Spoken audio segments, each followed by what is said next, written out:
Sekali lagi berikan tepuk tanganmu untuk Elohim Yahweh Bapa kita, Tuhan Yesus Kristus. Bapak Ibu, kita akan melanjutkan minggu yang ke-9 eksposisi Filipi pasal kedua hari ini.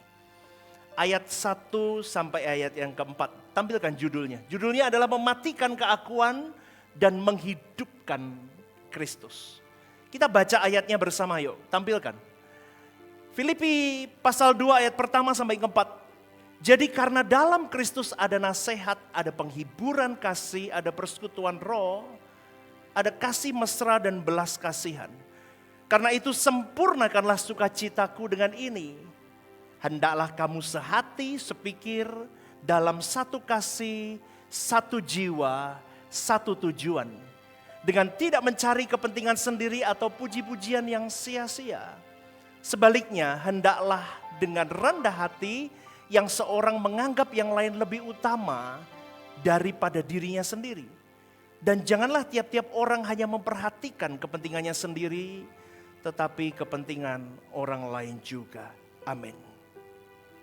Salah satu musuh terbesar dalam kehidupan rohani itu bukan iblis seperti yang tadi saya ceritakan, bukan. Bukan juga dunia ini, bukan. Tetapi musuh terbesar dalam kehidupan rohani orang percaya itu adalah diri kita sendiri. Keakuan diri kita sendiri ini yang menjadi musuh terbesar kehidupan orang percaya, saudaraku. Keakuan adalah kecenderungan manusia untuk menempatkan dirinya sebagai pusat dari segala sesuatu.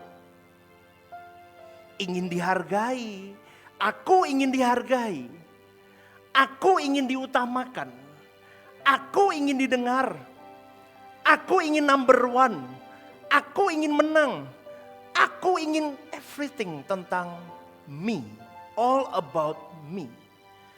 Itu yang menjadi musuh terbesar orang percaya hari ini, saudaraku. Banyak orang aktif melayani, jadi pendeta kayak saya. Rajin beribadah, bahkan terlibat di dalam kegiatan rohani banyak, tapi masih banyak yang belum mematikan keakuan dirinya. Maka kalau Bapak Ibu mengikuti beberapa khotbah tentang perikop ini, pasti mereka akan berbicara tentang perpecahan gereja dan sebagainya. Tetapi fokus pertama yang saya tangkap bukan hal itu, tetapi tentang manusianya itu dulu. Kita bisa melayani Tuhan, tapi kita juga masih sambil mencari kepentingan diri kita sendiri. Kita bisa berbicara tentang Kristus, tetapi sebenarnya sedang ada yang diperjuangkan di dalam diri kita, mengenakan nama Kristus itu. Tampilkan Amsal 6 ayat 16 sampai 19. Firman Tuhan berkata begini, 6 perkara ini yang dibenci Tuhan. Bahkan 7 perkara yang menjadi kekejian bagi hati Allah. Pertama apa? Mata sombong. Lidah dusta. Tangan yang menumpahkan darah orang yang tidak bersalah. Hati yang membuat rencana-rencana yang jahat. Kaki yang segera lari menuju kejahatan. Seorang saksi dusta yang menyembur-nyemburkan kebohongan dan yang menimbulkan pertengkaran saudara. Saudaraku, semuanya ini bisa terjadi karena ketika dosa masuk ke dalam dunia ini, sebetulnya sedang memecahkan sesuatu dalam hidup manusia, yaitu apa? Memecahkan fokus hidup manusia yang tujuannya sebelumnya hanya Tuhan, berubah menjadi dirinya sendiri. Yang seharusnya kita hanya untuk worship Him, berubah menjadi worship myself. Maka terjadilah perkara-perkara yang dibenci Tuhan ini terjadi dalam hidup kita. Intinya apa? Keakuan diri. We should be worshiping God. But because of sin, we have turned to worshiping ourselves. Seharusnya kita menyembah Dia. Tetapi karena dosa kita justru menyembah diri kita sendiri. Keakuan keakuan diri kita semakin lama semakin jadi monster yang tidak bisa terkendali dalam hidup kita dan itu akhirnya membinasakan kita. Maka dari itu ketika Rasul Paulus menulis Filipi 2 ayat 1 sampai 4. Dia sedang mengajak jemaat Filipi untuk jadi jemaat yang outstanding. Paulus tidak hanya berbicara tentang kerukunan atau hubungan yang baik antar sesama. Tetapi Paulus sedang berbicara tentang kematian ego seorang manusia.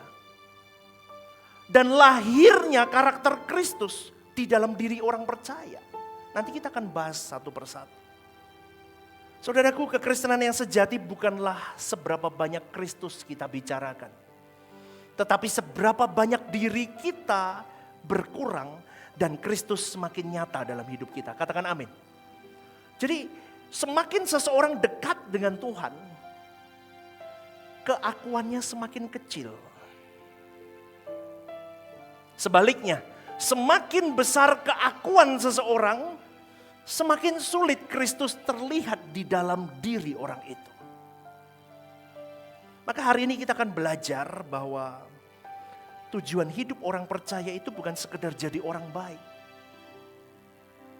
Melainkan jadi pribadi yang semakin memanjakan hati Bapa kita. Dengan cara apa, Pastor? Serupa dengan Kristus. Dan itu hanya mungkin terjadi ketika kita berani mematikan keakuan diri kita dan menghidupkan Kristus tanpa batas. Tampilkan poin yang pertama. Filipi 2 ayat 1. Kalimat ini berkata begini. Jadi karena di dalam Kristus ada apa? Nasihat. Ada apa? Penghiburan kasih. Ada apa? Ada persekutuan roh. Ada apa? Ada kasih mesra dan belas kasihan. Ayat ini bukan sekedar daftar berkat rohani yang diterima orang percaya.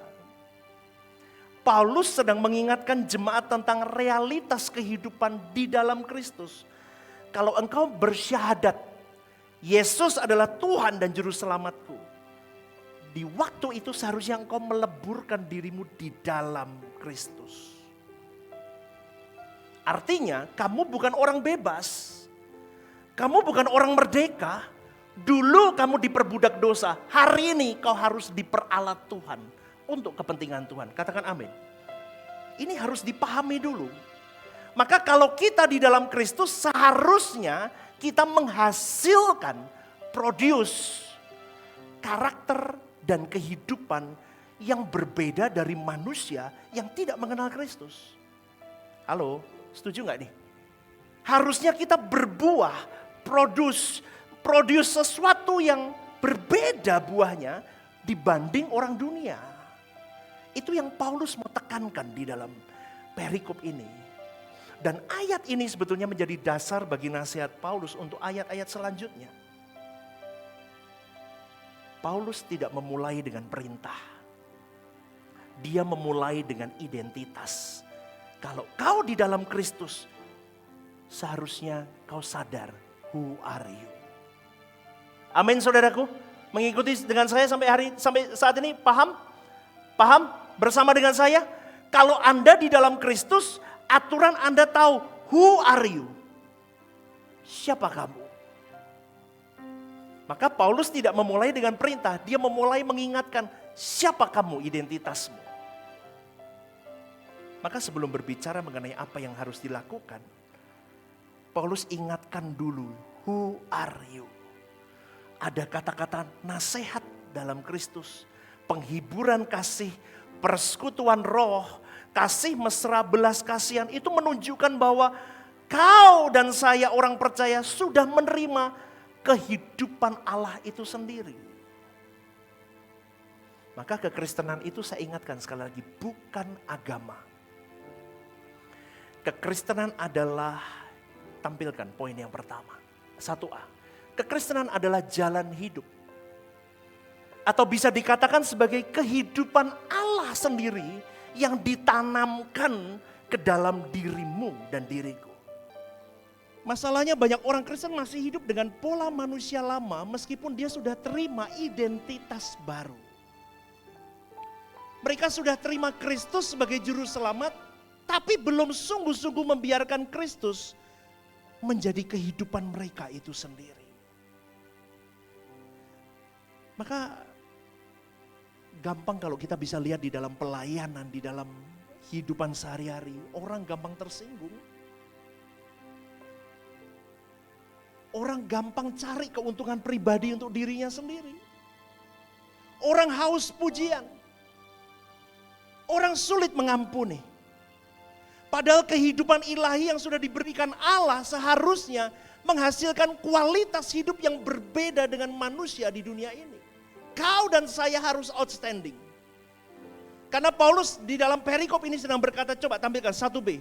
Dia sedang berkata kalau kamu benar-benar hidup dalam Kristus, maka karakter Kristus harus, ini kalimat wajib, harus terlihat dalam hidupmu. Bagaimana dengan kau dan saya? Berapa lama kita jadi orang Kristen? Seberapa berani kita mengampuni orang yang menyakiti kita? Berapa lama kita jadi orang Kristen? Seberapa jauh kita mematikan manusia lama kita dan ego kita? Ini menjadi perenungan kita, saudaraku. Karena banyak orang sudah capek lihat orang Kristen tetapi kelakuannya tidak seperti Kristus. Dia muak dengan kekristenan. Berapa banyak hari ini orang tidak datang ke gereja, kenapa? Muak dengan kekristenan. Kenapa? Karena banyak orang yang tidak sadar kalau kau dan saya mengaku diri kita Kristen, harusnya siapa yang terlihat dalam hidup kita? Kristus. Maka saudaraku yang terkasih di dalam Tuhan, di dalam Kristus tampilkan poin yang kedua.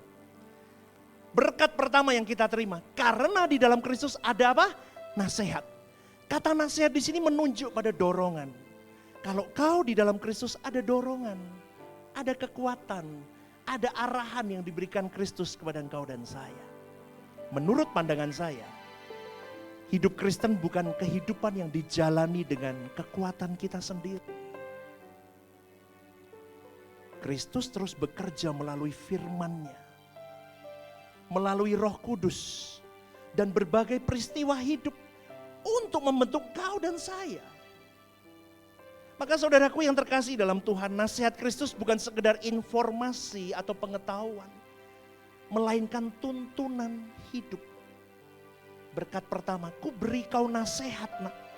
Di tengah zaman seperti hari ini pun ku beri kau nasihat. Di tengah zaman yang sulit sekalipun, di tengah tekanan hidup sekalipun, ku beri kau nasihat, ku beri kau tuntunan yang mengubah hidupmu di tengah semua tekanan hidup. Di tingginya hidup, di lembah curam, kau baca firmanku, kau renungkan siang dan malam, hiduplah benar. Roh Kudus bersamamu, ikuti apa yang kutuntun dalam hidupmu, ku beri kau nasihat. Maka di situ saudaraku kita akan metanoia tiap saat. Katakan amin. Metanoia itu bertobat tiap saat. Maka saya heran kalau hari ini banyak orang khawatir dengan hidup. Tema khotbahnya tentang khawatir dengan hidup. Kalau kau sudah tahu identitasmu, who am I di dalam Tuhan, perlu khawatir gak? Loh kok masih bingung? Enggak pastor, tapi aku khawatir. Dia dilawan. Siapa kau di dalam Kristus itu akan membuatmu damai. Siapa kau di dalam Kristus seharusnya membuatmu sadar bahwa aku punya berkat pertama yang kuterima di dalam Kristus. Aku diberi nasihat di dalam setiap langkah hidupku. Berikan tepuk tangan untuk Tuhan. Orang yang hidup dekat dengan Tuhan akan terus mengalami teguran ketika dia mulai melenceng. Arahan ketika dia mulai bingung dengan hidup ini. Kekuatan ketika dia mulai lemah. Dorongan untuk hidup benar. Kamu bisa hidup kudus. Di tengah dunia yang gelap yang tidak kudus ini. Kamu bisa. Ku beri kau nasihat, ku beri kau dorongan. Ayo. 2A tampilkan. Karena itu kehidupan Kristen tidak pernah dibiarkan berjalan tanpa bimbingan Allah. Berkat kedua, tampilkan poin yang ketiga. Berkat kedua di dalam Kristus. Karena di dalam Kristus ada apa saudaraku? Penghiburan kasih. Kasih Allah bukan hanya menyelamatkan, tapi juga menghiburkan. Menurut pandangan saya, saudaraku, penghiburan Allah berbeda dengan dunia ini. Dunia beri kenyamanan, dunia beri hiburan, dunia beri pelarian dari masalah. Dan semua penghiburan itu hanya sementara sifatnya. Kesenangan yang ditawarkan oleh dunia itu tidak bisa mengisi rongga kosong jiwa manusia yang memang settingan dari pusatnya hanya Dia Sang Pencipta yang bisa mengisi. Maka di dalam Kristus Allah menghibur kita dengan kehadiran pribadinya. Di tengah dunia hari ini, saudaraku, ada kekuatan yang Dia berikan. Ada penyertaan, ada jaminan kasih. Bahkan ada pengharapan di kekekalan bersamaku. Kurang apa? Tapi tidak banyak manusia yang menyadari bahwa hidupnya lebih fokus untuk mempersiapkan bagaimana hidup kekalmu ketimbang kau sibuk di bumi ini. Maka Kristus memberikan berkat yang kedua ini, penghiburan kasih. Gak apa-apa, kamu didera dengan berbagai masalah hidup, keadaan yang sulit. It's okay nak. Karena dari semuanya itu akan mendatangkan kebaikan. Kalau kau mengasihi aku, katakan amin. Kau akan baik-baik saja. Kenapa? Semakin keadaanmu sulit hari ini, semakin kau didera dengan berbagai hal dalam hidupmu. Tapi kau bisa lihat kau masih punya damai itu. Kau masih punya sukacita menjalani hari hidup. Kenapa? Karena aku sendiri yang datang kepadamu. Karena aku sendiri yang menyertai engkau. Karena aku sendiri yang akan memberikan jaminan bahwa kau akan baik-baik saja. Amin, saudaraku. Siapa yang percaya Tuhan bersama dengan kita? Angkat tanganmu. Berikan tepuk tanganmu untuk Tuhan. Masih bersama dengan saya? Amin. Saudaraku, poin 3 tampilkan. Orang yang mengenal kasih Allah secara benar, dia punya kekuatan bahkan untuk bertahan bahkan dalam tantangan hidupnya. Di dalam kesesakan, di dalam penderitaan, dia tetap bisa bertahan. Karena dia tahu bahwa dirinya tetap berada di dalam genggaman Bapa. Ini yang seharusnya menjadi pijakan orang percaya untuk tetap berlari mengiring Kristus. Loh, Bapak Ibu banyak loh yang ngomong sama saya begini, Pastor, khotbahnya susah, terlalu berat. Ini yang wajar. Halo? Gereja fokusnya untuk membawa setiap jiwa serupa dengan Kristus masuk ke kekekalan, memerintah bersama Tuhan Yesus suatu hari nanti. That's it. Gak ada yang lain. Kalau kamu datang ke gereja cari berkat Tuhan, salah. Karena Tuhan itu sendiri sudah jadi berkat utama dalam hidup kita. Katakan amin. Jadi kalau kamu datang hari ini ke gereja, tujuannya satu, supaya paradigmamu, fokus hidupmu, ambisimu, semua all about you. Fokus ke langit baru, bumi baru, senengin hati Bapa. That's it. Gak ada yang lain. Berikan tepuk tangan untuk Tuhan. Maka sekali lagi saudaraku, jangan loyo. Tuhan beri kau berkat yang ketiga. Poin yang keempat. Karena di dalam Kristus ada persekutuan roh. Ini berkat yang ketiga. Ini berbicara mengenai hubungan yang hidup dengan Roh Kudus. Persekutuan roh berarti Roh Kudus dimateraikan di dalam dirimu. Roh Kudus memimpin hidupmu. Roh Kudus mengajar engkau di dalam segala keadaan hidupmu. Dan Roh Kudus membentuk pribadimu di setiap tantangan hidup. Jangan takut dengan masalah. Jangan gentar dengan apapun dalam hidup ini. Kalau kau di dalam Tuhan, ingat, kau bersekutu dengan Dia. Ada powerful yang luar biasa yang tidak bisa saya katakan, tetapi Anda bisa rasakan ketika Anda punya keintiman dengan Dia. Kau akan bisa menjalani semuanya dan kau bisa berkata, semuanya ini mendatangkan kebaikan bagiku karena aku mengasihi Tuhan. Dan di titik itu saudaraku, ketika kita menoleh ke belakang, setelah kita melalui badai yang begitu besar. Oh, ternyata aku naik kelas. Oh, ternyata dari semuanya itu Tuhan sedang mendidik aku untuk menjadi serupa dengan Kristus. 4A tampilkan. 4A tampilkan. Tujuan utama pekerjaan Roh Kudus itu bukan sekedar memberi pengalaman rohani, melainkan membawa kau dan saya. Apa saudaraku? Keserupaan dengan Kristus. Karena itu persekutuan dengan Roh harus menghasilkan perubahan hidup yang nyata. Percuma kau pulang pergi gereja, kau pelayanan sekalipun, tapi kau tidak ada perubahan to be like Christ dalam hidupmu, gak bisa. Berkat yang selanjutnya, tampilkan. Karena di dalam Kristus ada apa saudaraku berkatnya? Kasih mesra. Ini berbicara mengenai kasih yang mendalam, yang tulus. Luar biasa loh. Kasih, dia memperhatikan setiap pergumulan kita, air mata kita. Semua kelemahan-kelemahan diri kita, dia tahu. Dia juga melihat perjuangan kita, pertumbuhan rohani kita. Saudaraku, kasih seperti ini seharusnya juga diwujudkan dalam hubungan antar sesama. Ada kasih mesra. Tampilkan poin 5A. Jika seseorang sungguh mengalami kasih Allah, ia akan belajar mengasihi siapa? Orang lain dengan kasih yang sama. Ada 2 hukum besar Tuhan yang diberikan. Yang pertama, kasihlah Tuhan Allahmu dengan segenap dan segenap. Dan yang disandingkan dengan hukum itu sama kuatnya, yaitu kasihlah sesamamu seperti dirimu sendiri. Maka hari ini kenapa kau harus hidup benar? Bukan hanya untuk Tuhan saja. Bukan hanya untuk aku tidak masuk neraka. Bukan, aku hidup benar selain untuk Tuhanku. Tapi aku harus jadi agen membawa jiwa-jiwa ke langit baru, bumi baru. Amin saudaraku. Amin. Itu yang menjadi poin penting. Berkat selanjutnya.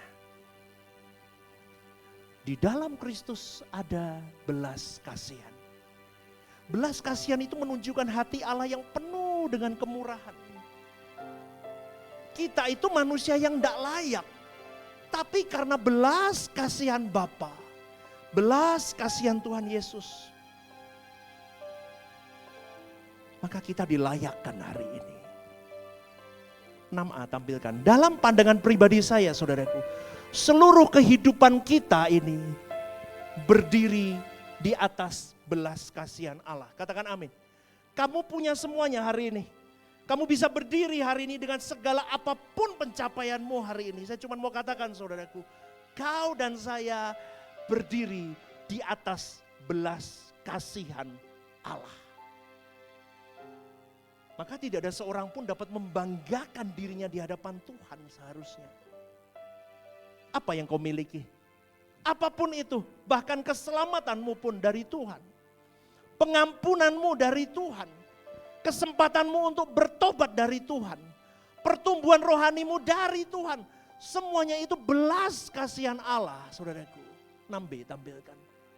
Karena itu orang percaya yang memahami belas kasihan Allah.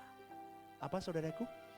Akan menjadi pribadi yang tidak mudah menghakimi orang lain. Maka dalam Filipi 2 ayat 1 ini, Paulus sedang berkata, kamu terima semua berkat Tuhan itu, maka kamu harus hidup seperti Kristus hidup. Karena semua pengalaman rohani yang terjadi dalam hidupmu itu bukan tujuan akhir. Tapi tujuannya adalah untuk membentuk manusiamu sampai kau mengenakan pikiran, perasaan, dan karakter Kristus dalam hidupmu. Kenapa? Karena kau bisa, karena kau sudah diberi berkat banyak sama Tuhan, maka kau mampu untuk to be like Christ. Katakan amin. Amin. Kau bisa to be like Christ karena ada berkat-berkat yang tadi saya tampilkan begitu banyak dalam hidup kita di dalam Kristus. Maka jangan pernah ngomong jadi orang Kristen, susah jadi seperti Yesus. Gak mungkin hidup kudus. Kita diberi banyak berkat, ada nasihat, ada apa lagi tadi? Ada nasihat, ada penghiburan, ada persekutuan Roh Kudus, ada kasih mesra, ada belas kasihan Tuhan.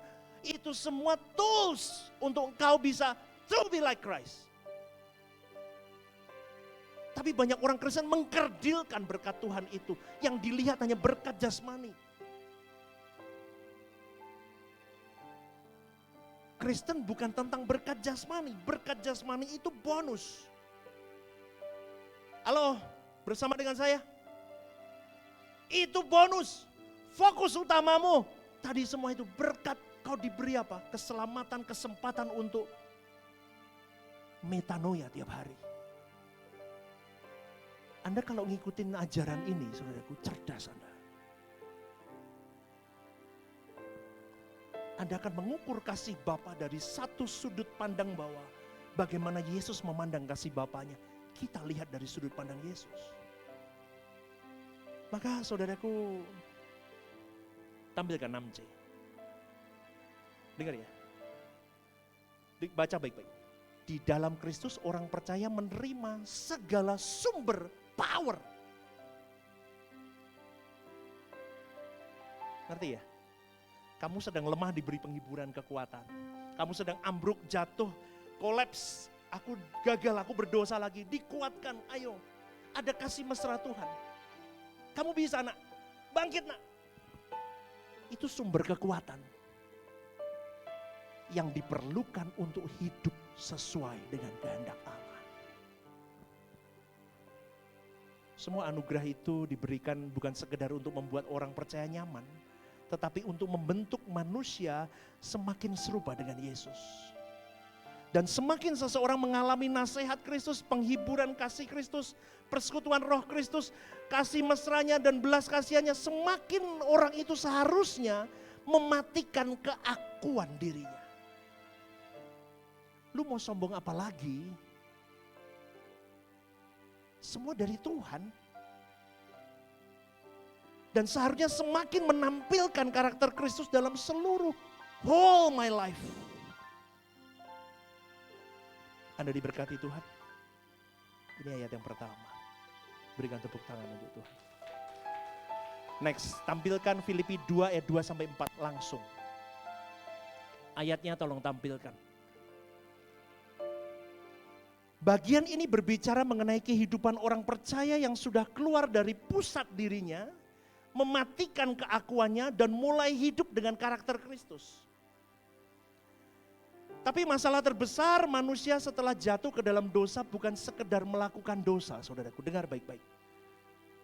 Tetapi masalah terbesar manusia adalah menjadikan dirinya sebagai pusat hidup. Maka dari itu keselamatan bukan hanya pengampunan dosa, melainkan pemulihan manusia supaya kembali hidup untuk Allahnya dan untuk sesamanya. Ayat ini berbicara tentang hal itu. Tampilkan poin yang ketujuh. Poin yang ketujuh.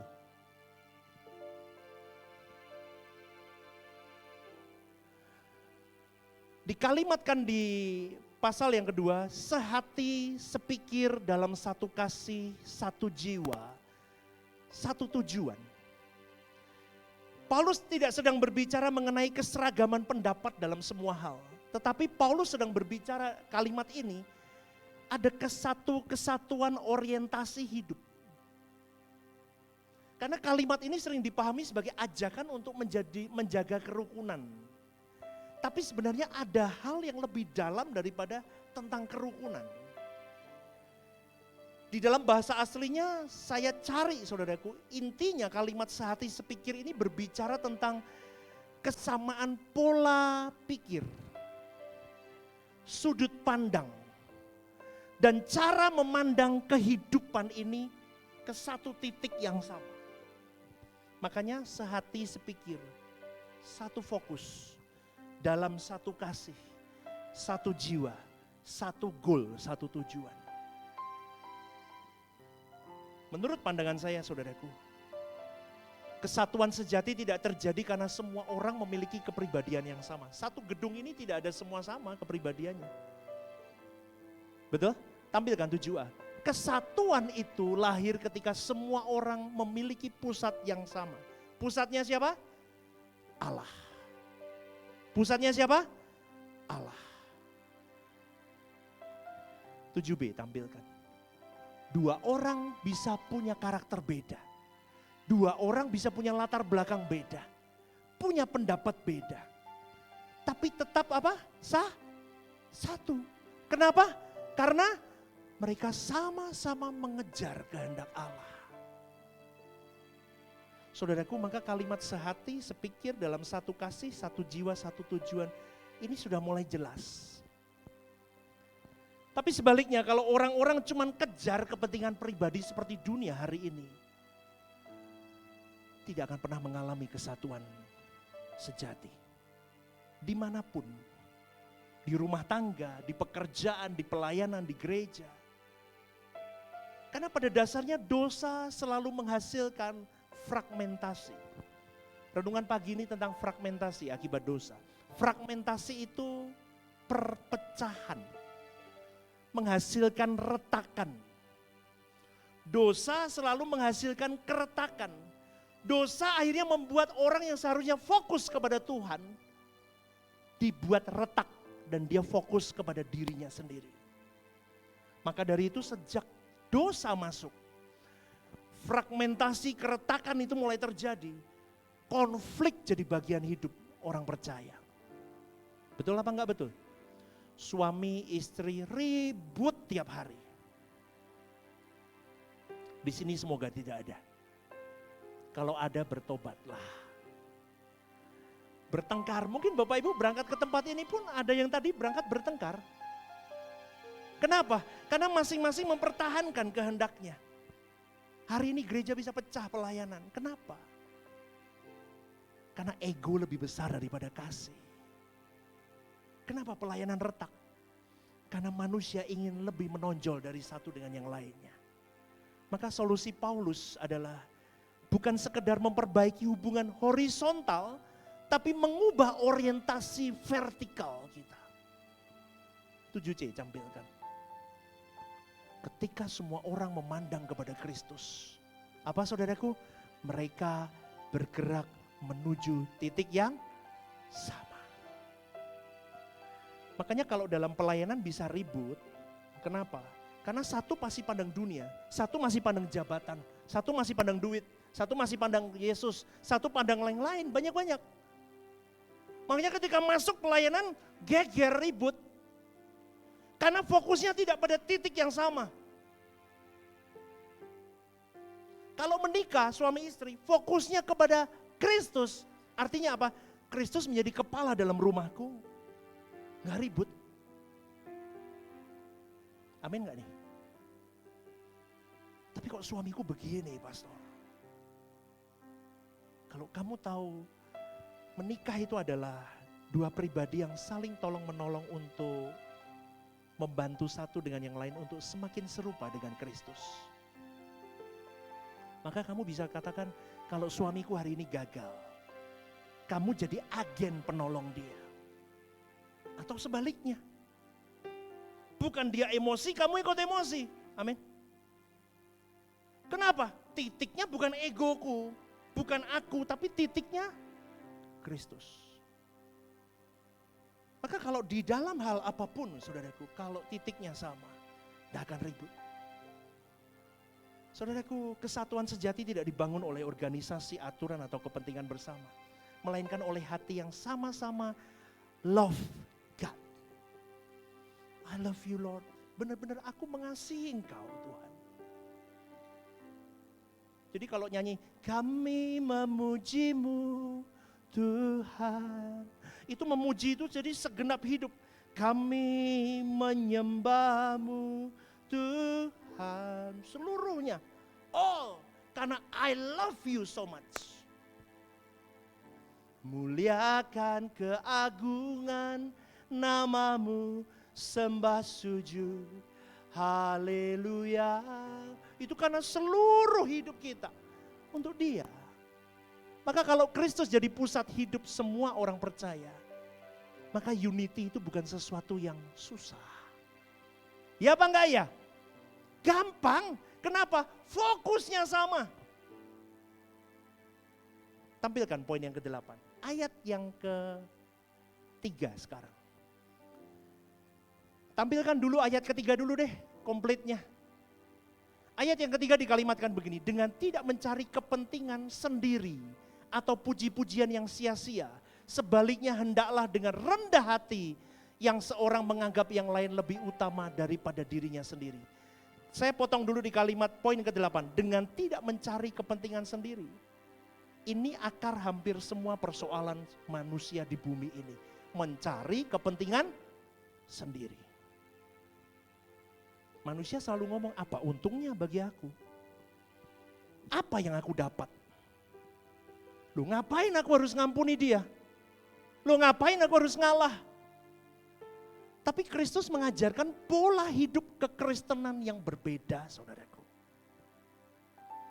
Kehidupan Yesus di bumi ini kehidupan yang tidak berpusat pada dirinya sendiri.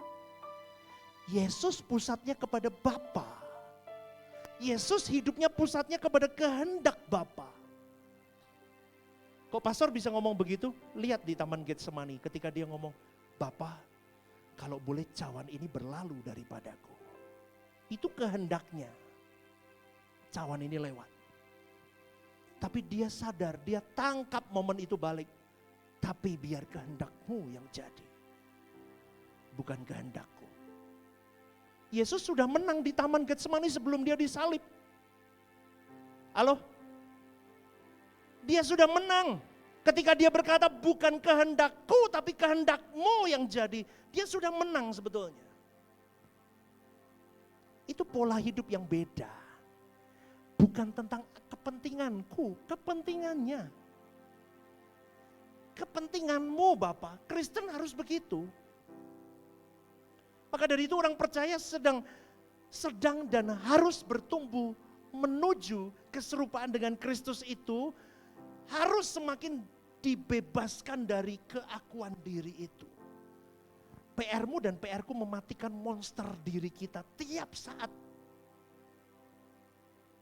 Amin gak nih? Amin gak nih? Gak gampang loh, jangan amin-amin loh. 8a tampilkan. Semakin dewasa rohani seseorang, semakin kecil kepentingan dirinya.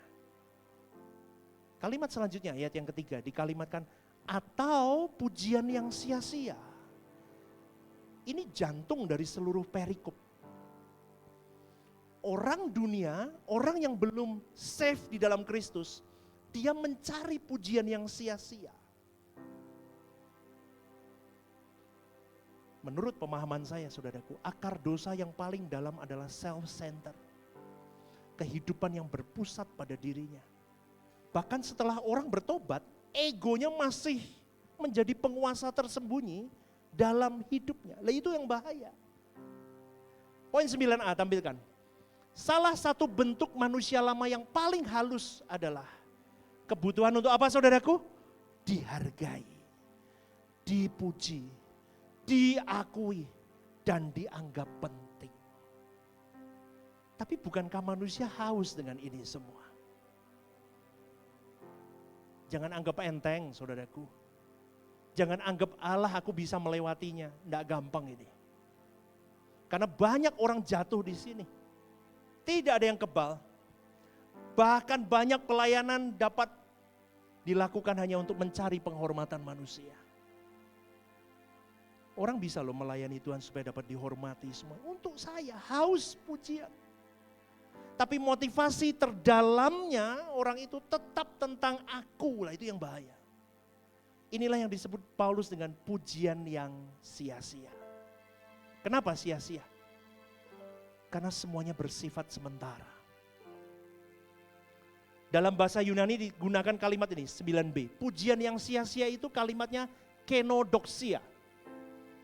Kenodoxia itu saya cari artinya kemuliaan yang kosong.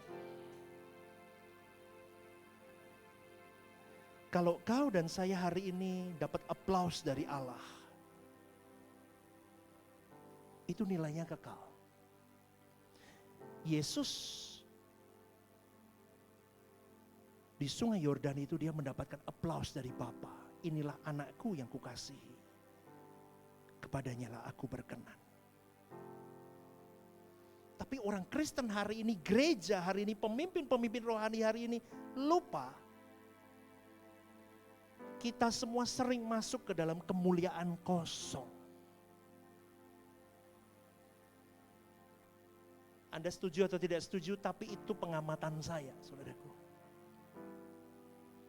Mencari penghormatan, kemuliaan yang sebenarnya nilainya fana. Maka kalau suatu hari engkau bisa berubah memandang ini dan kau mulai mengikuti apa yang Kristus mau dalam hidup kita, maka itu menjadi tanda kehidupan baru.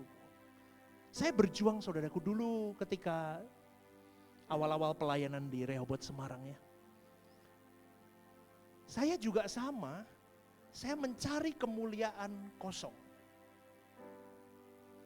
Kalau bangku gak penuh, saya ada sesuatu, damai sejahtera saya hilang. Apalagi kalau yang datang cuma beberapa gitu, saya sedih. Loh, kenapa sedih? Ini kan pekerjaan Tuhan. Loh, betul gak Bapak Ibu? Ini kan punya Tuhan. Apakah kalau dengan bangku penuh, 5 kali ibadah, banyak orang, apakah saya bahagia? Berarti ketika saya bahagia, saya merasa berharga dan berhasil, maka saya sedang masuk di dalam kenodoksia. Amin gak nih? Saya mencoba merenung dalam eksposisi ini, dalam kamar doa saya. Saya mencoba sari inti mengiring Kristus yang benar itu gimana? Karena kalau lihat sosial media Bapak Ibu, saya merasa gagal pelayanan saya. Jujur.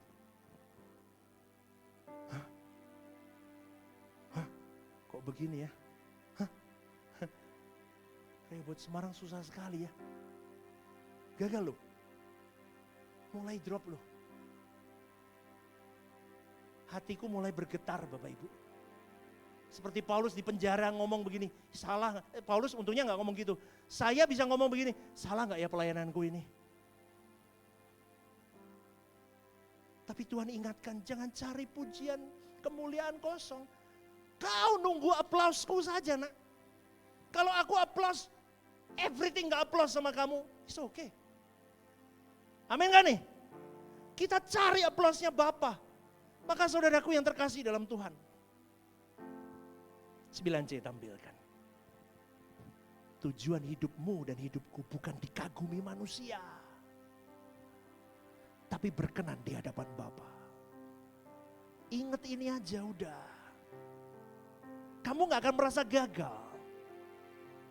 Aku bukan untuk dikagumi manusia. Aku mau dikagumi Bapakku. Seperti Yesus dikagumi Bapaknya. Aku juga mau. Poin yang selanjutnya, poin yang 10. Dengan rendah hati menganggap orang lain lebih utama. Kerendahan hati adalah ketika seseorang tidak lagi menempatkan dirinya sebagai pusat. Yesus itu ngasih contoh sempurna. Dia punya semuanya, tapi dia tidak mempertahankan haknya. Dia pilih jalan salib. Coba, ini spiritualitas Kristen yang berani melepaskan hak untuk hidup bagi dirinya sendiri. 10A tampilkan. Tampilkan 10A. Selama seseorang masih mempertahankan haknya untuk dihormati, dipuji, dimengerti, diutamakan, dia belum jadi pengikut Kristus. Dia tidak tahu jalan salib. Amin gak nih? Salib bukan tentang penderitaan fisik. Salib itu adalah kematian manusia lamamu. Kematian aku. Dan selama aku masih hidup, tidak akan pernah terlihat Kristus di dalam hidupmu. Saya jujur Bapak Ibu, semakin saya mengenal apa yang Tuhan mau, semakin saya tidak berani sembarangan hidup. Mau ngepost apa aja saya mikir, berdampak gak untuk jiwa lain. Bukan gak boleh, silahkan. Mau pakai apapun saya mikir sekarang.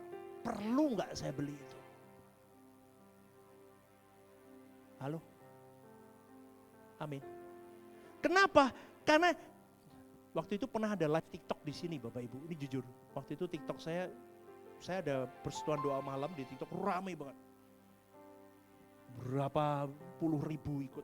Saya tampilkan di TikTok. Tahu saya pakai jam begini. Komennya apa Bapak Ibu?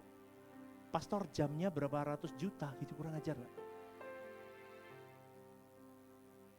Loh bener ya, waktu itu pernah ya. Jamnya, sepatunya. Saya mulai berpikir Bapak Ibu, berarti kehidupan orang yang berbicara tentang Kristus itu dipaksa untuk menampilkan Kristus dalam segala bentuk hidupnya, betul nggak? Kok enggak jawab sih? Iya apa enggak? Kalau iya, bukan cuma saya di mimbar, you pun sama. Itu beban. Maka sekali lagi saudaraku, penderitaan kita apa? Yaitu kita mematikan keinginan-keinginan, udah deh. Saya sampai ngajari beberapa para pelayan Tuhan, udah deh, yang ada pakai dulu. Ayo belajar untuk sampai kamu paham bahwa melayani itu tidak semudah itu. Bukan cuma tugas, tapi whole life kita dilihat orang. Amin saudaraku. Poin 10b tampilkan. Kerendahan hati sejati itu lahir ketika seseorang melihat kebesaran Allah dan menyadari bahwa semua yang dimilikinya adalah anugerah Tuhan. Maka kita akan bisa rendah hati. Karena fokusnya bukan diriku lagi, tapi tentang kehendak Allah, saudaraku. Poin yang terakhir, poin 11. Ayat yang keempat. Dikalimatkan begini, dan janganlah tiap-tiap orang hanya memperhatikan kepentingannya sendiri, tetapi kepentingan orang lain juga. Jangan hanya memperhatikan kepentinganmu sendiri. Paulus sedang mengajarkan transformasi cara hidup seorang pribadi seperti Kristus. Kristus itu sampai memberikan nyawa. Itu sedang diajarkan oleh Paulus. Manusia lama kita tentang kita, tapi Kristus hidup untuk senengin Bapa, untuk jiwa-jiwa. Intinya kemuliaan Bapa. Maka menurut pemahaman saya, poin 11a tampilkan. Semakin seseorang bertumbuh menuju keserupaan dengan Kristus, semakin dia keluar dari lingkaran kepentingan dirinya sendiri. Dia mulai melihat dunia dari sudut pandang Allah. Dia belajar menangis atas apa yang membuat Allah berduka. Apa yang membuat Allah berduka? Jiwa-jiwa. Kalau kau care dengan hati Bapamu, kau care dengan jiwa-jiwa. Katakan amin. Itu beban Tuhan. Maka kau tidak bisa hidup semau-maumu. Kau hidup untuk dia dan untuk jiwa-jiwa. Maka kau harus tidak boleh jadi batu sandungan. Bukan tidak boleh. Boleh asal itu memberkati orang lain. Memberkati pekerjaan Tuhan. Lah itu repotnya, itu menderita. Bukan semakin lama semakin Tuhanku kaya, aku bebas mau apapun kulakukan. Itu namanya tidak ada pengendalian diri, saudaraku. Bukankah 9 buah roh salah satunya penguasaan diri? Amin Bapak Ibu. Maka kau harus tahu ketika aku mengiring Kristus, seharusnya bukan ambisiku, keinginanku, hasratku lagi, tapi kepentingan Tuhan lagi bagianku. Itu yang saya rindukan jemaat Rehoboth Semarang memahami itu. Dia mulai belajar membenci apa yang Allah benci. Dia mulai belajar mencintai apa yang Allah cintai. Allah benci dosa, kita harus benci dosa. Maka pada titik inilah seseorang mulai mengalami hidup yang ilahi, yang sesungguhnya. Ini karakter Kristus yang paling nyata. Yesus datang bukan untuk kepentingannya sendiri. Maka semakin seseorang serupa Kristus, semakin dia belajar hidup bagi orang lain. Care. Bagaimana aku bisa memberkati dia? Bagaimana aku bisa membangun dia? Bagaimana aku bisa menolong dia untuk bertumbuh? Ini maturity spiritualitasmu, saudaraku. Ingat baik-baik. dari 1 sampai 4 ini, satu perikop ini, Paulus sedang mengarahkan kepada satu kesimpulan. Gini kalimatnya, kalau kamu ingin jadi seperti Kristus, maka kamu harus meninggalkan kehidupan yang berpusat pada dirimu sendiri. Kenapa? 11b tampilkan. Inti dari dosa itu adalah hidup self-center. Tapi inti keselamatan itu adalah Christ-center. Di mana Anda? Ini akan menentukan langkahmu dan menentukan buahmu. Orang paham banyak tapi nggak berjuang untuk berbuah pun nggak bisa. Tampilkan poin 12. Ini ayat merupakan ajakan untuk meninggalkan kehidupan yang berpusat pada diri sendiri, masuk kepada kehidupan Kristus yang selalu mengutamakan. Coba saya ulang berkali-kali loh. Mengutamakan apa? Kehendak Bapa dan orang lain. Kehendak Bapa dan orang lain. Dua ini.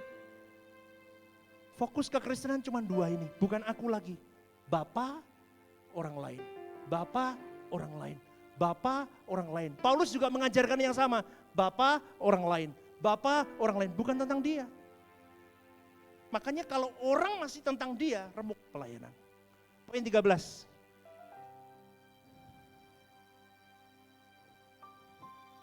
Semakin seseorang serupa dengan Kristus, semakin dia tidak sibuk memperjuangkan kepentingannya sendiri. Semakin rela dia tak jadi alat untuk membangun dan memberkati orang lain. Saudaraku, poin 14 terakhir. Masih ada? 13-nya masih ada lagi? Gak ada? Oke, poin yang terakhir ini. Inilah yang sering disebut sebagai proses menjadi manusia menurut rancangan Allah. Ayat ini kuat sekali. Supaya kita menjadi manusia menurut rancangan Allah. Manusia yang layak menjadi anggota keluarga kerajaan surga untuk selama-lamanya. Amin. Anda diberkati Tuhan. Amin. Bangkit berdiri saudaraku. Shalom saudaraku yang terkasih di dalam Tuhan. Ada program baru yang bernama Are You Okay?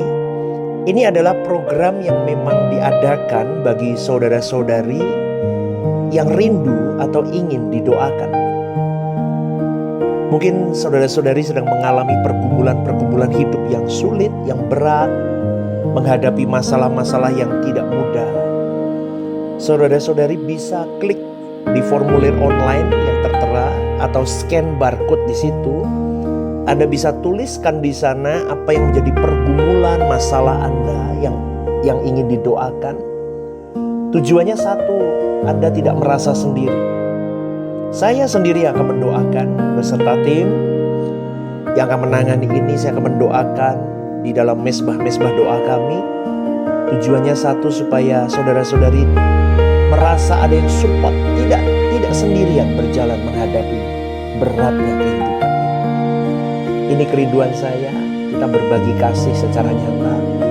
Dan kiranya program baru ini bisa menjadi berkat untuk kita semua. Tuhan Yesus memberkati.